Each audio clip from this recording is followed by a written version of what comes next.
What's up, guys? Rant Roller back at you guys, man, on another random dog walk vlog.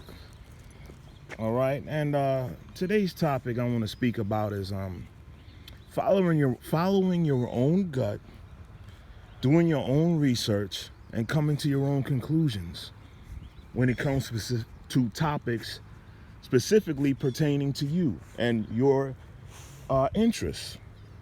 And I say this because I debate with guys on my channel, sports. I enjoy it. Plus, it helps the channel grow, helps the video get views. And there's a lot of guys that want to debate with me on my videos, and they don't have a damn clue about what they're talking about. They're what we call armchair quarterbacks. They probably never played the game, never played sports, never dribbled a basketball before. If you took them out to a court, they fucking wouldn't know what to do. They would look like a 5-year-old. But they want to sit up there and argue you and regurgitate things that they've heard on ESPN. Like, I don't watch ESPN. Like, I don't watch FS1. Like, I don't watch these same talking heads that you're watching. And then a lot of you guys in the comment section, all you guys do is parakeet what they're talking. Monkey see, monkey do. If this guy in a suit says it enough times, it must be true. And a lot of you guys don't realize you're just repeating the same verbiage that these guys are talking on the TV. And a lot of these guys don't know what the hell they're talking about. A lot of these guys on these sports shows have never played ball before. Okay? And yes, it does matter if you played or not. I don't give a damn if you played in a YMCA league or you play in a goddamn wheelchair basketball league, handicap league. I don't care what it is. If you played, I'll listen to you. I'll take what you're saying into consideration. That's just like, I'm getting to this because I went to play basketball the other day. I roll up to the court with my Bluetooth speaker, my ball in hand, ready to just shoot around, do my thing. Wasn't really looking to get into a game. Not really. Just wanted to get some sunlight and some exercise. But as soon as I walk on the court, of course, I'm 6'1", so as soon as I walk on the court, all the guys come up to me, hey, you want to play? You want to get in a 2-on-2 or 3-on-3? And I said, listen, man, I just came to the court. I ain't even break a sweat. Give me a chance. But anyway, I start talking to this older black guy that was there, right? Now, I had played with him before, a couple years ago. And I knew he was a chatterbox. He liked to talk. But he likes to talk to young, impressionable people that don't know a damn thing. Or at least they don't know about what he's talking about. So he takes advantage of this and acts like whatever he says is law. And so we get into talking motorcycles first. And he says to me, yeah, I got 2 Can-Ams and a motorcycle. So I said, yeah, I just bought a motorcycle myself, man. Yeah, what kind of bike you got? I said, I got a Ducati Monster 600. Oh, that's too small. That's too small for you. A guy your size, a 600's too small. Now, I've heard this rhetoric and this dumb nonsense before from other people that I know don't ride. Because I said, well, what's the difference between me going 80 miles an hour on a 600 and 80 miles an hour on a 1000? I said, it's the same shit.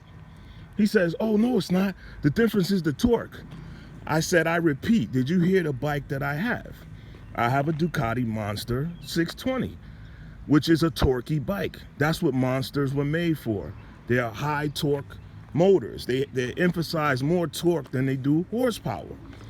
So torque would not be the issue on my bike. But see, this guy didn't know what he was talking about. He went on and on and on, and then he really started lying on himself, talking about he raced motocross professionally.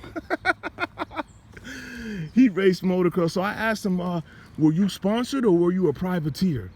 He says, oh, they didn't have privateers in those days. I said, what are you talking about? They didn't have privateers. A privateer, all a privateer is a racer who sponsors himself.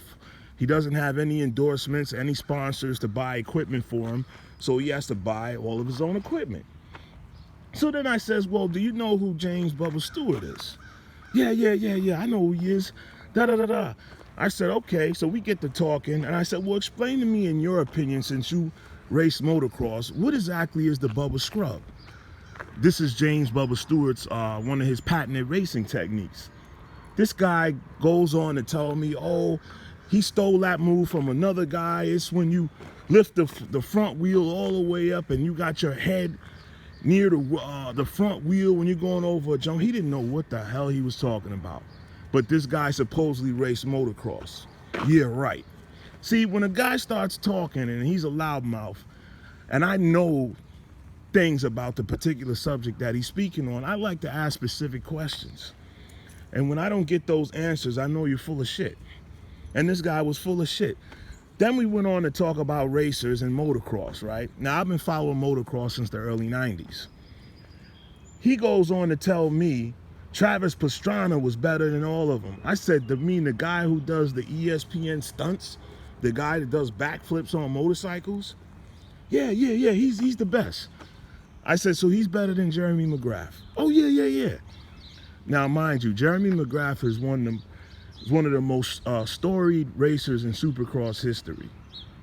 Okay, him, Carmichael, and James Bubba Stewart. But this guy tried to tell me Travis Pastrana was better than all of the three of those guys.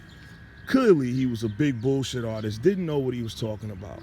But I'm going to wrap this up by saying this, guys. Don't listen to other people all the time that pretend to know what they're talking about. And if you're completely blind on a subject and you have no idea, go research it yourself first before you just start listening to a blabbermouth talk about a particular subject like they're an expert. You know, and back to the motorcycle topic, it's this. A lot of guys have told me, oh man, you can't ride a 600, that's too small, da-da-da-da-da. Then you got some guys that are telling me, oh, you're a beginner, you shouldn't be riding a 600, you need a 250. So there you have it. You have people on both ends of the spectrum. You got fools out there saying I shouldn't be on nothing less than a 1000 because of the size of guy I am. Like, that makes a goddamn difference with a 50, 60 horsepower bike. How much you weigh or what your height is. Pure foolishness. And then you got some other guys on the other end of the spectrum. Oh, you should be, a 600 and a 1000 is too much for you. You should be riding a 250. And I started in the middle on a 600. All right. So there you have it. Just a short video, guys, about doing your own research, coming to your own conclusions, and trusting your inner spirit, your gut, whatever you want to call it. But all of us have God inside of us. We have the ability of discernment if we really tune in and listen. And, if you do that a lot more, you'll be better off than listening to a lot of fools out here. Because everybody has an opinion, including myself. But as I get older, I tend not to run my mouth about things that I don't know nothing about. Because you look stupid. You actually make yourself look the opposite way that you're trying to project. You're trying to project yourself as some smart guy, some knowledgeable guy, and you come off sounding stupid. When you come up across somebody that really does have the knowledge that you're pretending to have. But that's it for today, guys. Follow your own gut, do your own research.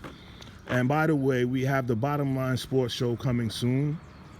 The first episode will probably be uploaded tomorrow or tonight. And we're probably going to go live in the next 2 weeks or so.